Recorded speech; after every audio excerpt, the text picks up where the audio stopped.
At 3 a.m. on August 1st, Jesus was standing in my bedroom. This is crazy. And I'm like, is that really Jesus, or am I just dreaming? And he said, it was like a 10-second interaction. And he said, stop working on yourself. You keep working on limiting beliefs. Stop it. He's like, you just remember who you are.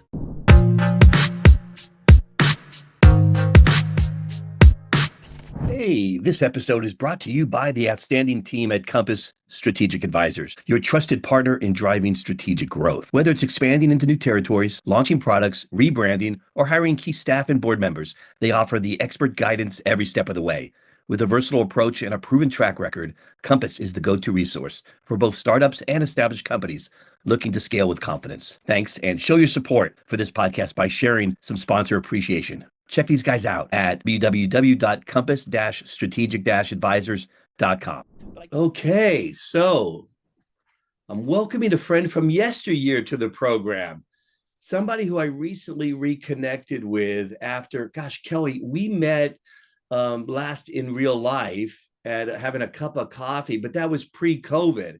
And while we've kept in touch since then online, we haven't seen each other in quite a while, but you've gone through quite the change in your career, being from the Silicon Valley based tech executive, and now you're doing something brand new. Let's get right into it. First, welcome to the program. How are you doing? I'm doing awesome. Thank you for having me. I'm so excited. I've been so excited for the past month that we scheduled this. Oh, I'm so glad you could join too, because a lot of what we're going to discuss today is about a personal journey, really. How sometimes you're going down a course in a professional career, and all of a sudden something happens or something occurs to you, and you go in a different direction, and then you really find a whole new level of passion. And that's what I found so interesting about your journey. So share with me a little bit of the background and how you got to what you're doing today.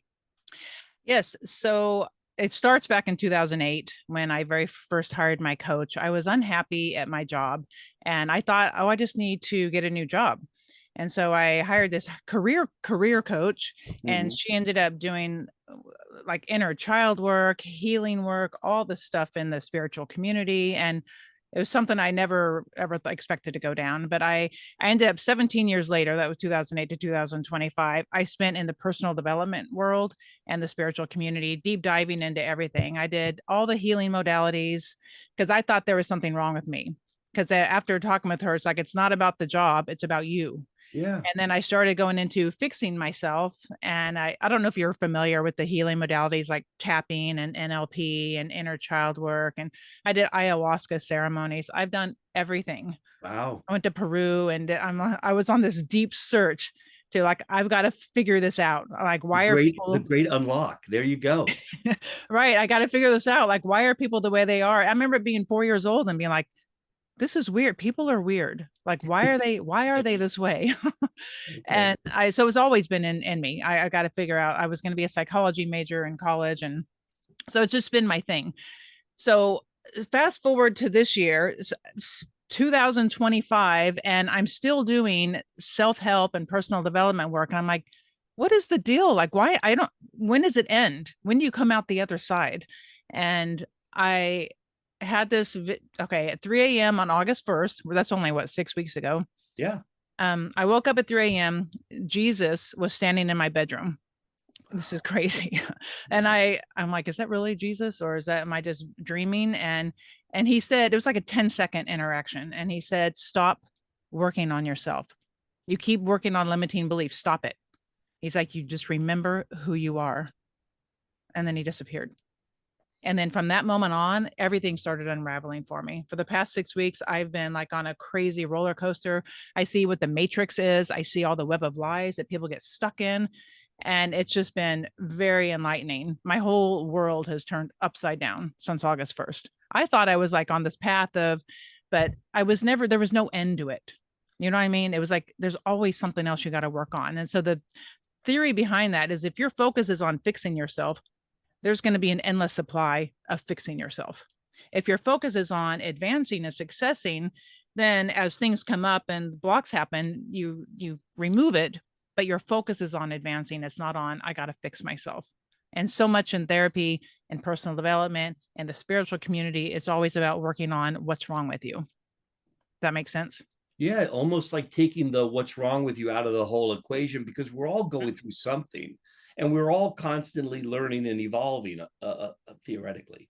I think some people are moving in the opposite direction, but in your Yes. case, you're pursuing, but instead of letting that reflect back to you and saying, what am I doing wrong? Or why don't I feel better? Or what am I, stop worrying about that and just continue to pursue growth.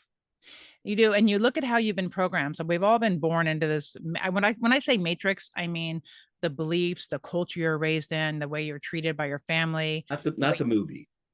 no, well, the movie is accurate in the sense that it's the lies that you. I mean, you have all this power that you don't even realize Right. because you believe that you're this human body when you're really a spirit having a human experience, and you have the power of Jesus and God in you. But if you don't understand that and accept that, you're not going to get it. Does that make sense? If you get programmed like, no, this is what I have to do in life because my dad told me I need to be a doctor and this is what I'm going to do, then Yeah, you're on tunnel I vision think there's some universal truths in that, and there's some personal, spiritual beliefs, religious beliefs, and all that stuff. completely. So there's an intersection. So everybody's a little bit unique in that way. Tell me, how did you get there? I mean, we were talking about tech and semiconductors and go to market, and now all of a sudden you're doing this. So what happened in your life that said, wait a second, I know you weren't happy, but a lot of people are in their careers and wondering, is this for me? Am I really doing my purpose in life? I love my sales job. I was in a sales career for 30 years. I Yeah. loved it. And but I wasn't fulfilled. It was the same thing. I like going to I loved my customers. I love the relationships I had with them. And I loved all the fun part of sales, but I wasn't fulfilled. And I was like, there's something missing. And Mm. I kept judging myself. And that's what every people do that. And so the worst thing you can do is go back, why did I do that? And beat the crap out of yourself. And I did that on the regular. And I'm like, I've got to get to the bottom of this. I can't live like this. And I was hiring a coach. And then one day I just quit my job in 2019 and quit this job I had and You no quit the plans. valley. Is that how Yeah, happened? I had no plans. I had no nothing. It was a ridiculous decision. I do not recommend it for anyone. but I just hit this wall of like I can't go forward, and I've got to figure this out. And I wanted to be a coach back then. Since 2010, I've wanted to be a coach, but then I couldn't figure out my own shit. So I'm like, how am I going to coach someone if I don't even know what I'm doing? There's too many of those coaches out there. Let's be honest. We It's don't taken need off. I anymore. was going to ask you about it. I mean, I don't remember people coming up to me in my career journey as an executive. Hey, take these executive leadership courses and personal development courses and all kinds of mentorship programs. Today, we are flooded with them. And I'm not saying that is a bad thing. It's just become a hot area. It's just overwhelming, and it's life. We make life so much harder than it needs to be. If we just take a step back. Now there's people try to force strategy down your throat when you're not ready for it. Like as a leader, if you don't feel safe in making a decision, if your nervous system goes into fight or flight, it ain't happening. You can have all the goals you want and all the best strategy in the world.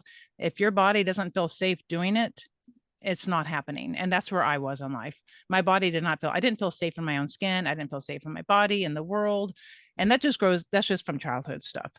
And a lot of people have that and they don't realize it. I'd say the majority of the world lives in fight or flight and they don't even have any idea of it. And fight or flight it's so, when you're so used to it, you have no idea you're even in it. And it just means you're getting blocked from anything that you want, really, anything that is deemed unsafe to your body. Does that make sense? So your body gets programmed in childhood, and if you're doing something outside of what the program agrees is safe, it will block you. Kelly, it totally makes sense, but let's get into the practical. So you have this practice, right? And I come to you and say, I need some help. I'm having these personal challenges. I want to get rid of some of that fight or flight behavior Yeah. mentality. How would you structure that conversation, that program that we work on together? This is goes through a series of just asking you questions and getting to the root of what's really going on. Like you look at your life, where are you struggling in life? That's where you start because that's Yeah. obviously where you're going to be blocked. Everything that's going great in life, you leave that alone because you like it. That the areas you're struggling in, just start asking questions and get to the root of What are your beliefs you're holding on to that's creating this? What, like, you can feel in your body when people get nervous, you can feel your body get anxious. Like this whole Charlie Kirk thing that just happened 2 days ago, the world was in shock, right? Their nervous system immediately goes into fight or flight because it's like, oh God, now am I safe? So now they're feeling it in their body, right? So stuff from childhood is in their body, the program, and then when it goes into scared, so that I worked them through asking them questions and getting to the root cause. And this, I don't know if you noticed on the flyer thing, it says Yeah. Kelli, CEO of the Phoenix Method. Yeah. So when I was working on myself in July, right before Jesus came, I just closed my eyes and just look, I was okay, I gotta let this go. And I became this rising phoenix, this fire breathing phoenix. And I just started blowing everything, burning everything down. And it was so powerful. And it was just like, and it was a message. I was just getting guided to burn it all down. Stop believing the lies. Like, stop. Just remember who you are. I love it. So what we're doing is we're having the initial consultation, and it's a conversation. You're going through a checklist, and I'm not trying to equate this to sales, but you're qualifying your client in a way and trying to figure out things so you can be more useful. And where do we go? I mean, because a lot of it is just conversation based, then, right? It's all conversation. You want You're someone to following a be, methodology, though. But so talk to me more about that. it's the person has to feel comfortable, and that's one of my skill sets. I talk really well with people. I have an easy time. People feel comfortable around me so they Yes. can get vulnerable, and then Yes. they can just because I'm not judging them. I'm there to help them. And Right. then they can, if they don't feel comfortable being vulnerable, then they're most likely not going to have a much self-awareness when it comes to speaking about it with someone. Right. So it's just asking them a series of questions and getting to the bottom of what's the real issue. But a lot of people have a problem with self-awareness, right? They don't want to go there. They want to pretend everything's perfect. So how do you break through that, Kelly? How do you help them break through that? I can't force someone to want to get help. It Yeah. has to be someone who's Well, already they knocked on your door. You're already engaged with them, so they want help. So how do you crack through the self-awareness? Is it putting a mirror up and showing them where those insecurities are and how they need to just push those aside? it's yeah, if they're already agreed to sign up with me, yes, then that's another thing. I thought you meant just people in general. No, it's asking a series of questions like, how do you feel when around the area of, like, say they're a CEO of a company and that has low morale in the company. There's low employee morale. And you got to go back, like, it starts with the leader. Like, there's something in you that is creating this. Like, when you have a leader who doesn't trust his own decisions and doesn't have confidence, and he doesn't hold his team together, he's not like, you could ask any employee and they'd be like, I don't know what our goals is. I don't know what's going on. And there's many leaders that are that way because I've worked for them.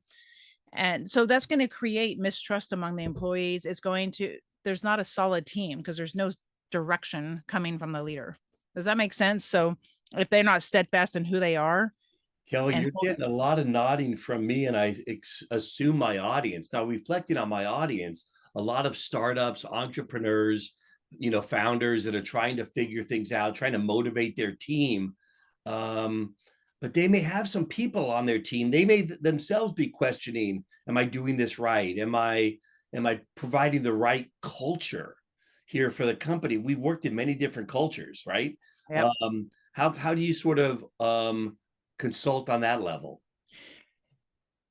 With the different culture, you mean with the people, if they feel like they're making the right Yeah, decisions, and working with these leaders of today.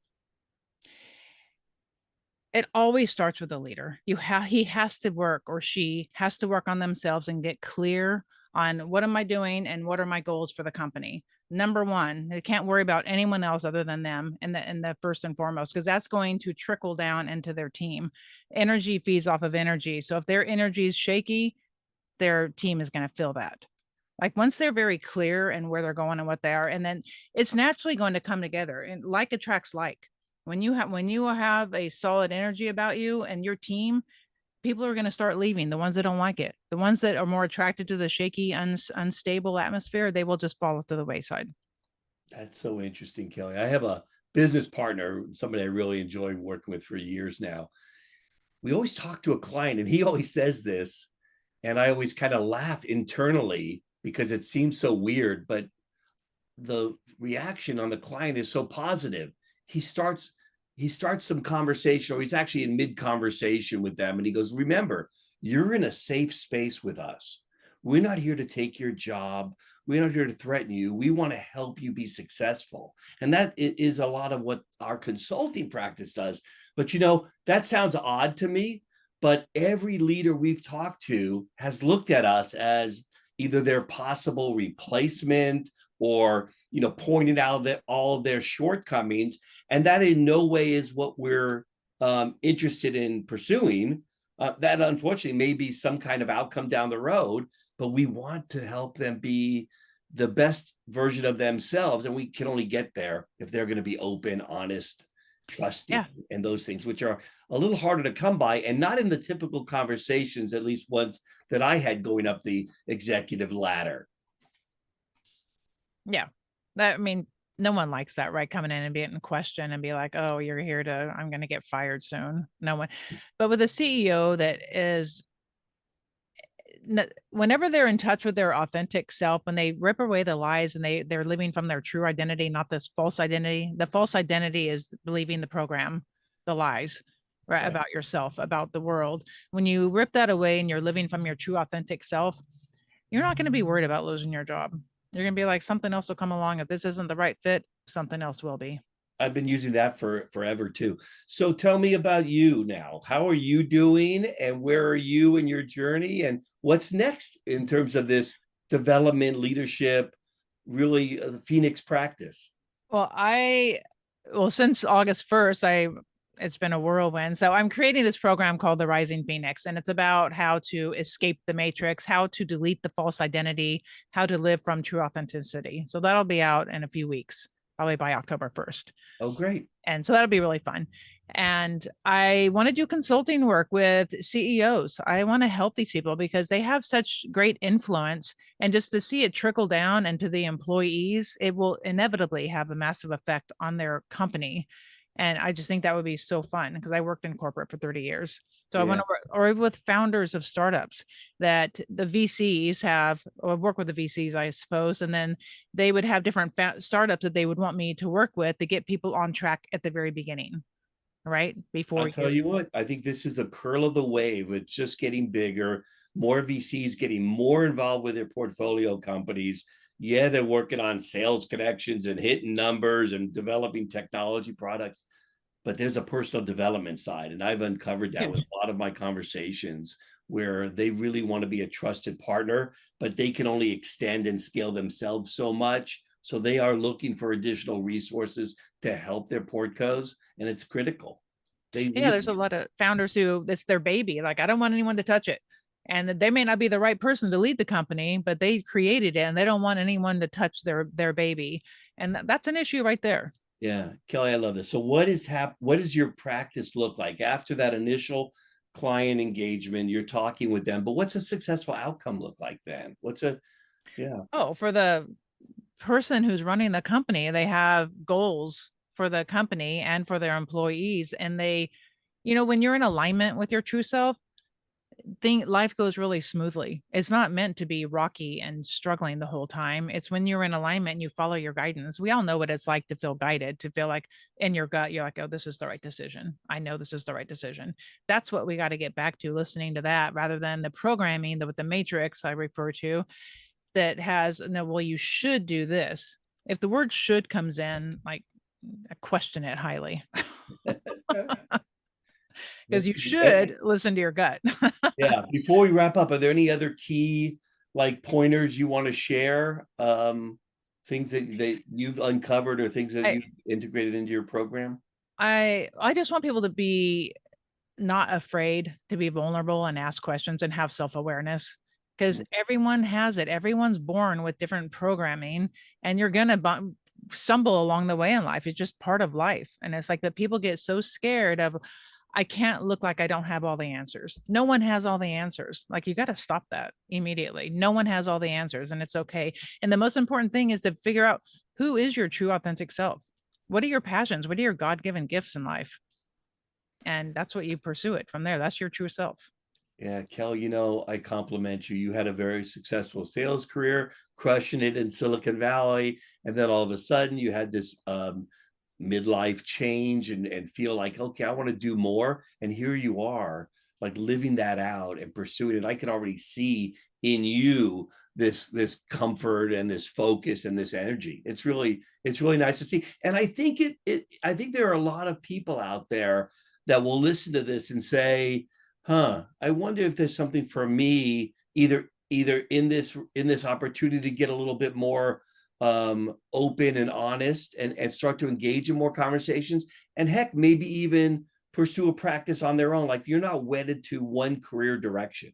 Nobody stays in one career. So for the No. young entrepreneurs out there, the founders, whoever, hey, we all have this vision of what we're going to do, but it rarely goes in a straight line, and it can change, and be open to that change. Yeah.